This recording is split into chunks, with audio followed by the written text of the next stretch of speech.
Picture the exact second your heart is hammering so hard you can hear it in your ears. The finish line is right there. One click, one word, one step, and the entire future you've bled for is finally within reach.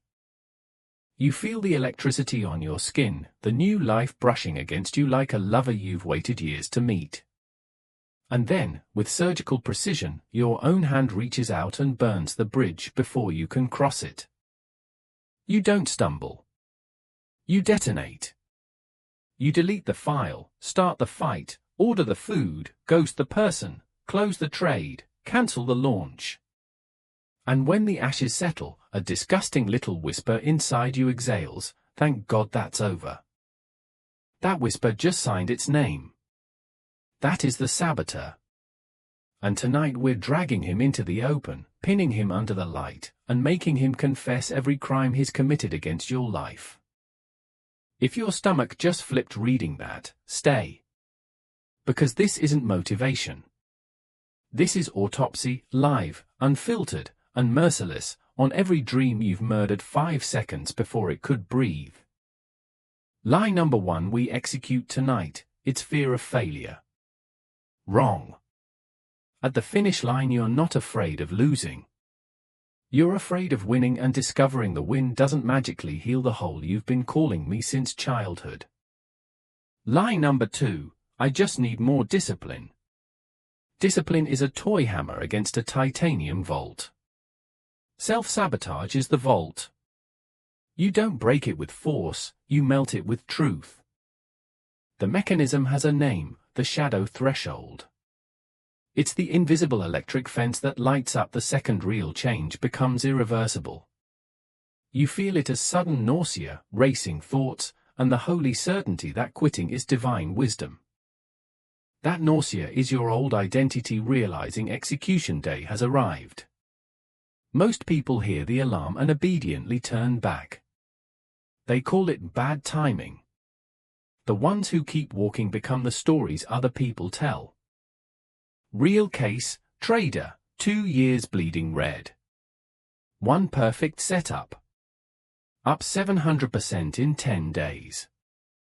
The night before the final rocket he closes the position to lock profits.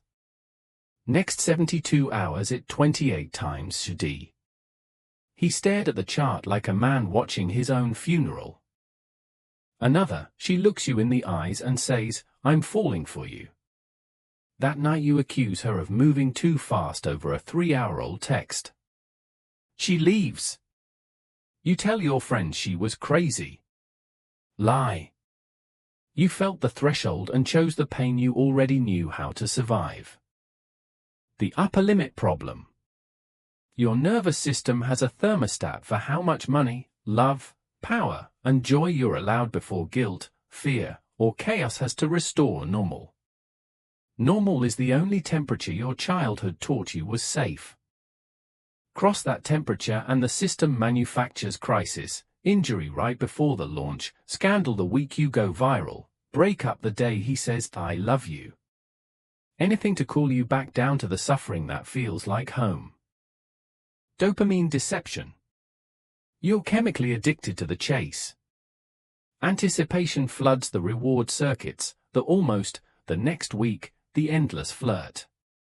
Completion equals crash. Evolution rewarded the hungry hunter, not the satisfied one. You'll chase her for 8 months but panic when she wants to meet your parents, get shredded then demolish a cheat meal that lasts 3 weeks, build the business to 7 figures then ghost your own customers the day the money hits. Identity debt. Every past failure gave you proof that your limiting story was true. Each collapse paid interest on the identity "this is just who I am." Success threatens bankruptcy of that story overnight. Bankruptcy means paying decades of unpaid emotional bills, grief for the years wasted, rage at everyone who hurt you, terror of the empty field where excuses used to stand. Most choose slow death in prison over sudden freedom and the debt collectors. Feel that weight right now. Let it sit on your chest like a stone. Don't numb it. Don't scroll. That stone is the exact location of the chains. The saboteur isn't evil. He's a terrified 7-year-old general who watched you get crushed the last time you tried to shine. He made a blood oath, never again. He's been keeping it for 30 years after the war ended. Your only job is to walk up to that child, kneel down, and say, "The war is over. You did good. You can rest now." Diffusal protocol: do this every single time the itch appears. Stop. 7-second pause, count out loud.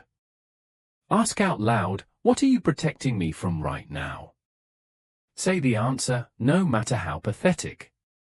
Watch the bomb disarm itself.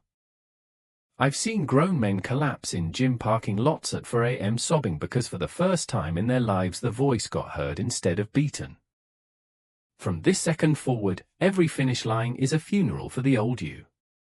Expect grief. Expect panic attacks. Expect the urge to light the match.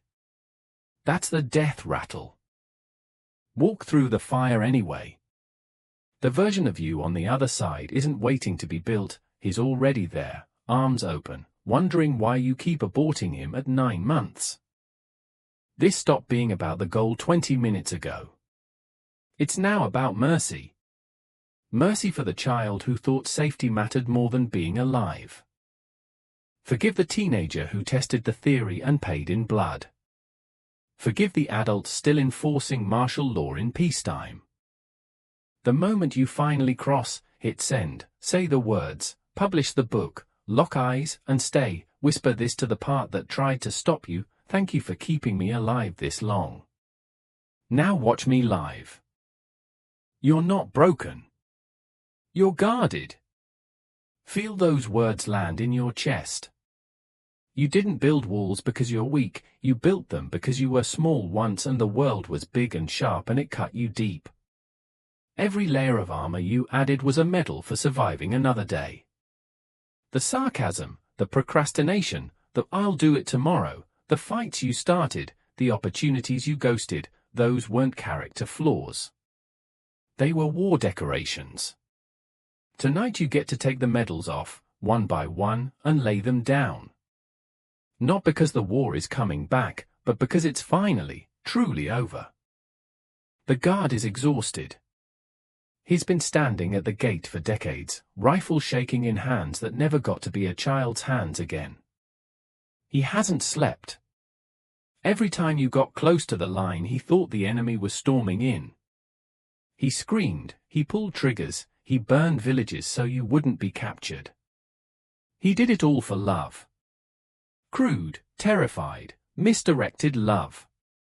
Look at him now, eyes red, uniform torn, voice hoarse from shouting retreat when there was nothing left to retreat from.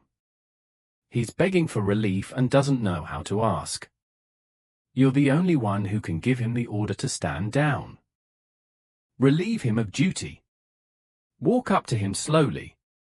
Don't flinch when he raises the rifle one last time out of habit. Put your hand on the barrel, gently, and lower it. Look him in the eyes. Say his name if you know it, or just say a brother, little me, captain, whatever feels true. Tell him the watch is over. Tell him the perimeter is secure. Tell him he never has to choose between your heartbeat and your dreams again. Watch his shoulders collapse. Watch 30 years of tension pour out of him like water. That collapse is the most honorable discharge a soldier ever received. The war is over. There is no enemy outside the walls anymore. The only shots still being fired are friendly fire from a gun you keep pulling on yourself. Lay it down.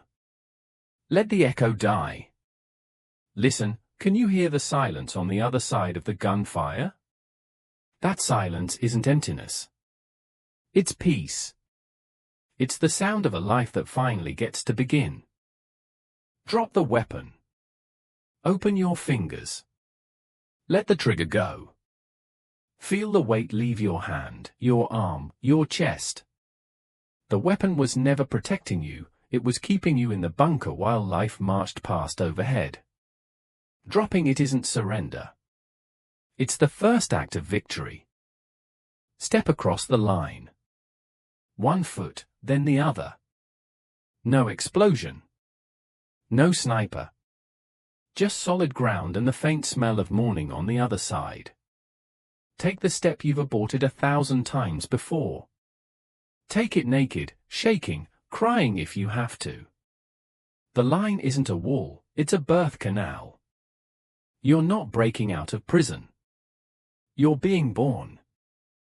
Don't look back. Whatever you do, do not turn around to see if the old you is following. He isn't. He dissolved the second your heel crossed the threshold. Looking back is how Lot's wife became salt, how Orpheus lost Eurydice. The past only has power when you keep dragging its corpse into the future. Leave it. Let the crows have it. The old you isn't following. He finally, mercifully, died right there on the line, quietly, without ceremony, the way soldiers sometimes die when the ceasefire is called and they realize they don't have to clench their jaws anymore.